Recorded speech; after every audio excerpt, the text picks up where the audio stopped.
question. In that book with the myth in it, remember the one? I forget the name of it, but it's the 3 parts, and then the third one is the myth. It's by that scientist. Oh, by Bernardo Castro? Exactly, yeah. Okay. I think it's called Beyond Allegory or something like that. Yes, yeah. Okay. So there's a part in it where has this experience, and he's taken through different realities, sort of. And one of them, he's like, his body's made out of blocks. Mm-hmm. And that reminds me of the... This is the last part of the book? Yeah. Okay. And another reality, he's like an insect sort of being. Okay.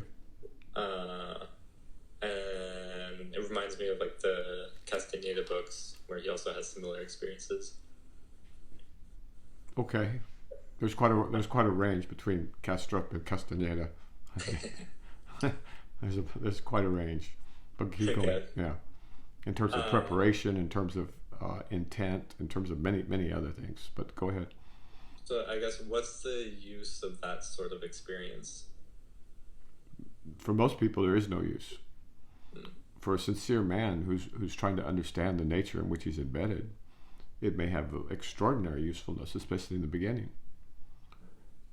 And so that's the same question as asking, is DMT of any use? Right.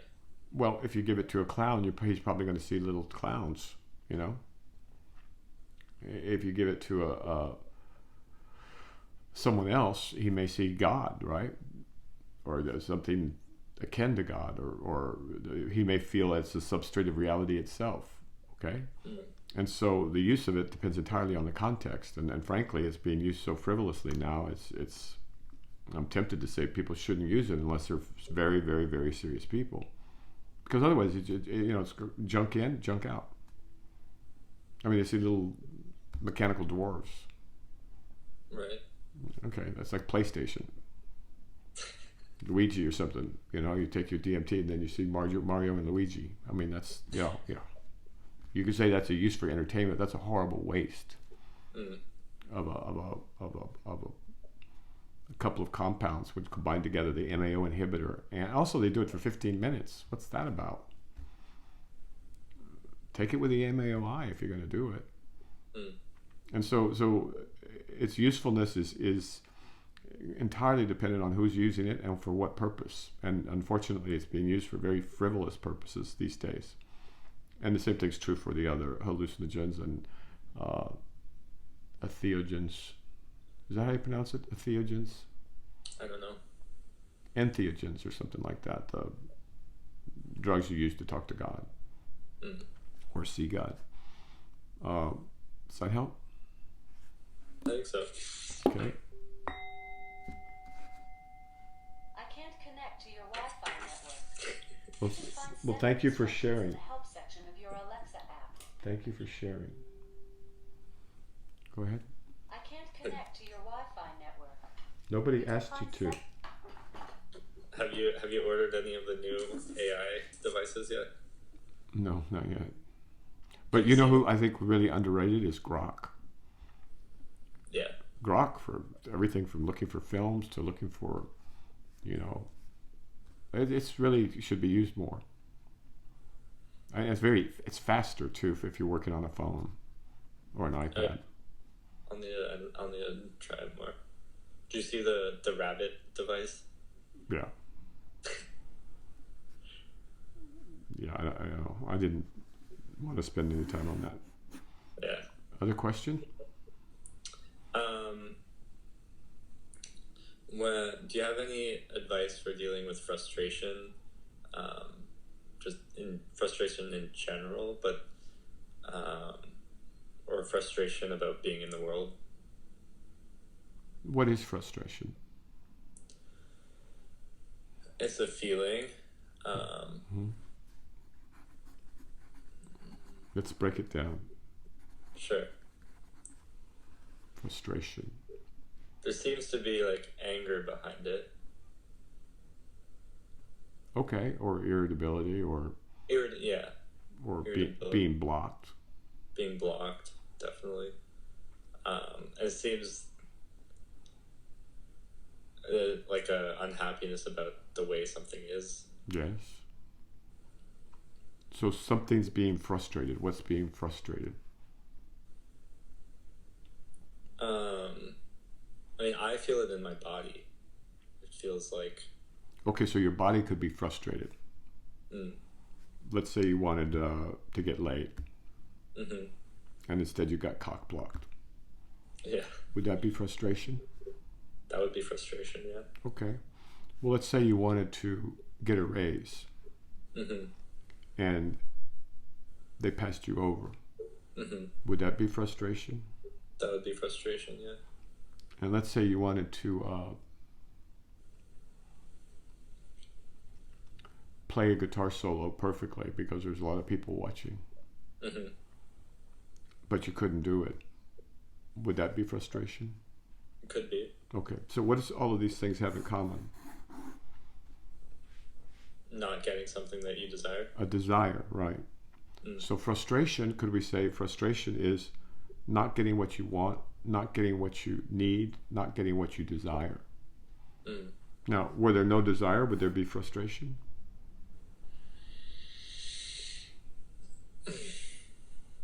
Perhaps not. No, there would not be. Frustration is the same as saying a frustrated desire, a frustrated impulse, Right.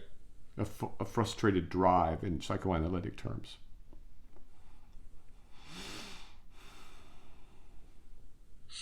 Right? Yeah. So then we talk about, when we speak of frustration, we have to think immediately of, well, what drive, what desire, what wish is being frustrated. All right? So that was fairly straightforward, pretty straight line. You can't have frustration unless you have a drive, an impulse, a wish, something along those lines that is being blocked, frustrated. All right? So in the case of the guitarist, you wanted to show off how well you played, right? Maybe legitimately so. In the case of getting laid, well, you want to get laid. In the case of getting the raise, well, you needed the money, or you wanted the money, or the recognition. Okay, so in every case, if you feel frustrated, you have to ask yourself first, what is it that's being frustrated? Now, but you said frustration with life. Now, that's interesting because those are two big words. And life itself is a... I think I meant more society. Okay. Frustrated with society, say more. Well, I think it comes from spending time on social media. Say for Twitter, for example, and there's interesting conversations, but they fall so short. And in that case, I think there's things I want to have these conversations about. And it's frustrating that I can't have them, I guess. Well, yeah, because you're looking for mutton in the hen house, right? And so Yeah. And also, I mean, speaking of frustration, if you look at, it'd be fun to just do a little diagram of all the different frustrations that are involved in social media. I'm thinking how many people always talk about the micro dopamine, which is a silly way of simplifying, but let's use that. Or they talk about the micro rush or the micro, but no one talks about the micro frustrations. All the frustrations that go along with social media. And so, and when you put those all together, it ends up being a kind of either a frustrating experience, or a useless experience, or you could learn from it too. I mean, I really must want people to like me if I need these hearts. Yeah. All right. I really feel like I'm not recognized for who I am because I really should have more followers than this. Right? Yeah. So you can learn a lot about yourself by using these things, but it'd be fun for someone to look at social media from that point of view also. So you're saying now it's frustration with society. What does that mean? Or did you mean social media per se?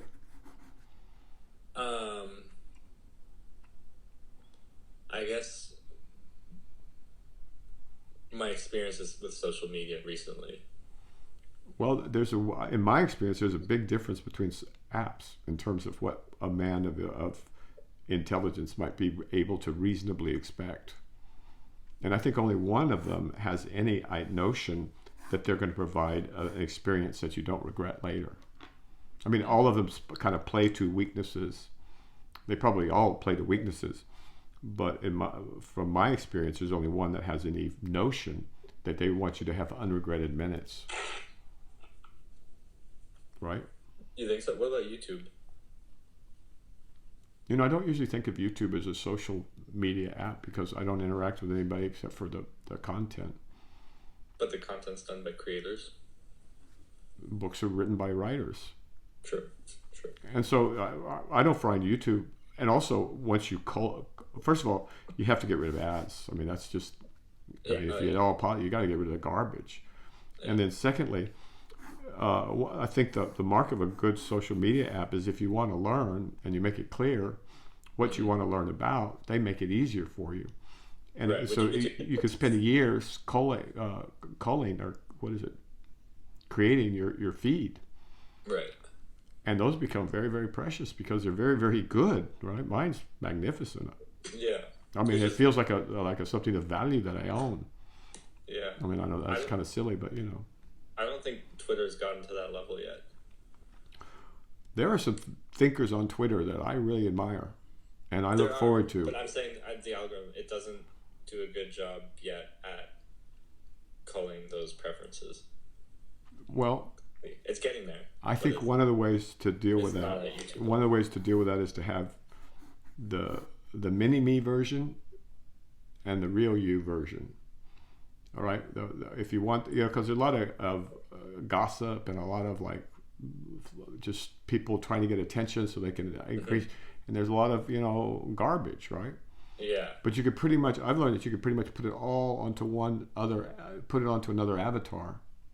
Oh yeah. And then have one avatar that's just clean, a clean machine.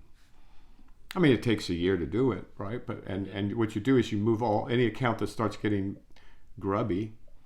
You move it over to Mini-Me or whatever your other app is. I mean, your other avatar is. And it allows you to do it. It doesn't cost more.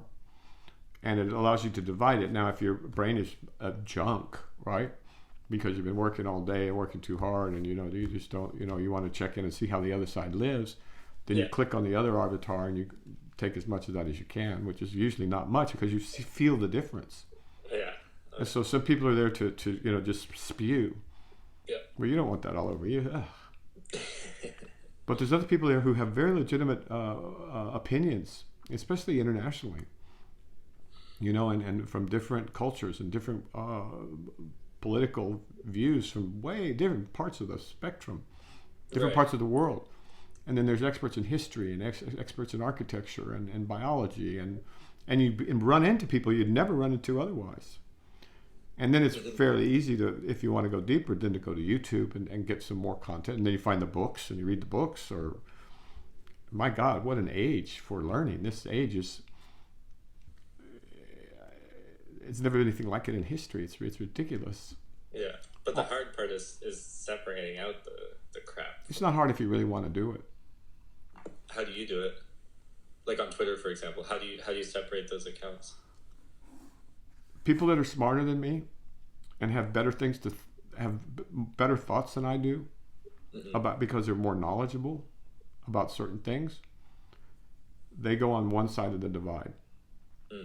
People who are just, they're me, like middle of the road, right? Or who have access to grind, or who are just seeking attention, or who don't provide value to the content, or don't literally make me laugh out loud. They go to the other side. And then maybe once every 2 weeks, I take a peek over at the other side, and then I go, yeah, that's why it's over there. And, I could take a little bit of it, but it just makes me thankful that I've got my nice, clean, beautiful feed that's got some of the best minds on the planet, literally. I mean, really some extraordinary minds. Yeah. And you got some incredible characters, too. I mean, some real characters, some really wonderful, extraordinary people. And if you're respectful and you have something to contribute, and there's this community there too that's quite lovely. and very precious to the world. But it's a very, very interesting club because anybody can join, but the price of joining is you have to be serious about yourself. And if you can't consistently maintain seriousness about yourself, it's not 100% of the time, but if you can't do at least 85% of the time, then people are, and also more is not more, less can be more, and the quality goes up. Yeah. So and so I'm not particularly interested in having a large following nor following a lot of people, but I am interested in a few key people, and then you discover someone new. Mm-hmm. Somebody from Romania, somebody from Ukraine, somebody from all over the world. Mm-hmm. And then also you can move from country to country and say, hey, I'd like my feed to center for a while in Great Britain or Mexico or some other place that you speak the language, more or less. And then you get another perspective on things. And then if you're interested in music, for example, get some serious music. I mean, I don't particularly do music on X. No. But if you wanted to, there's some very knowledgeable people who want to share what they have because people aren't reading books. Although the best ones are reading books all the time, and then they share their book. And some of the best book recommendations, the best movie recommendations of any place is on X, I find. Because people will back it up with their reputation. Right.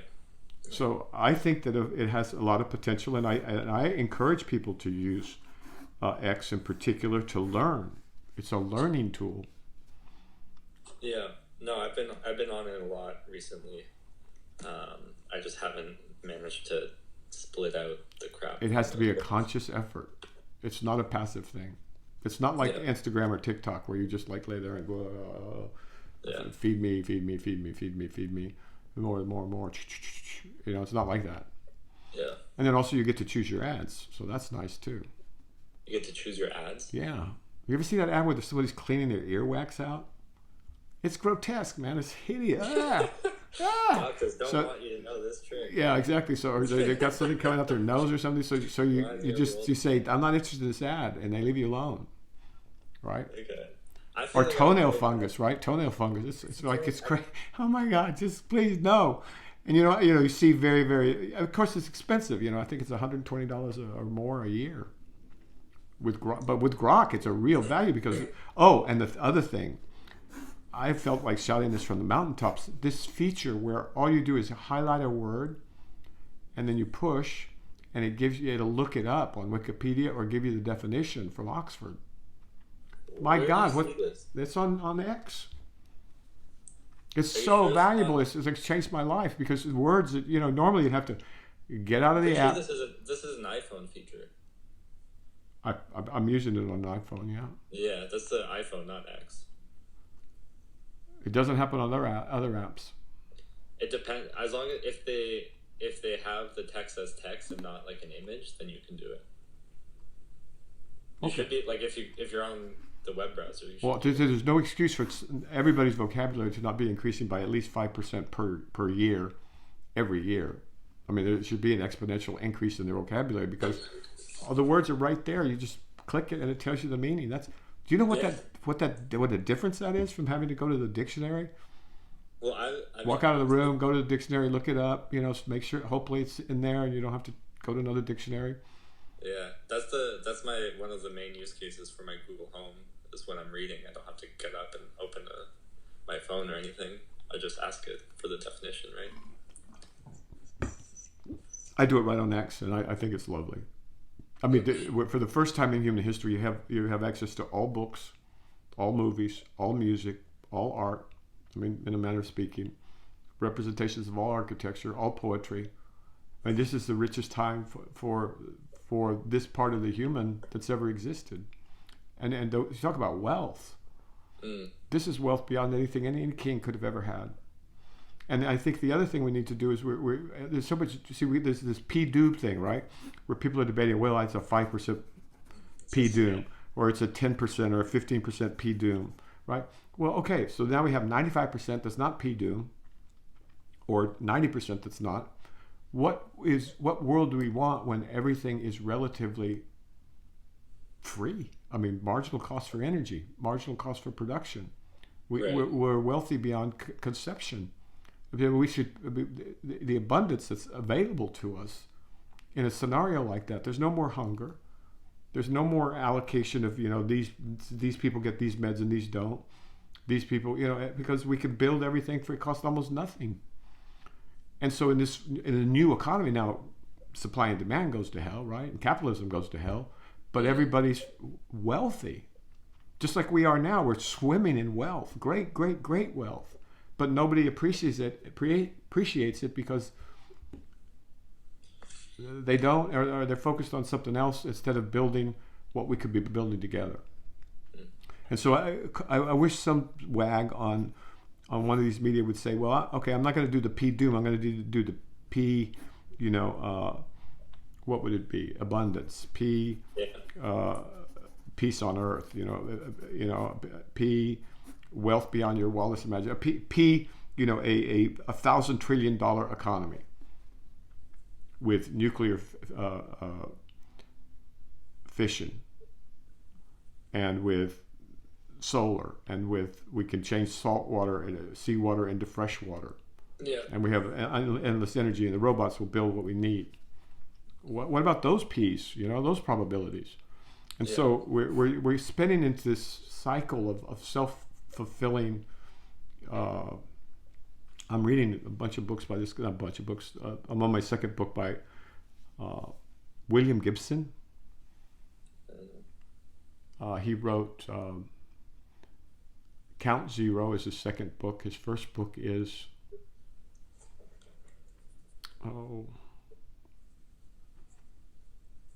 the third book is Mona Lisa. The Mona Lisa something or other. And the first book, it's Neuromancer. It's a must read. Neuromancer? Yeah, but not now. You're too busy. At some point, it was written 40 years ago or something like that. No, something like that. And the guy is so prescient, it's crazy. And it's very interesting writing. He's a good writer too. But again, it's one thing to like romanticize this doom cycle or this post-apocalyptic despair and all. We like horror movies too, but that doesn't mean we go and build them. And so what I'm saying is that there needs to be a P.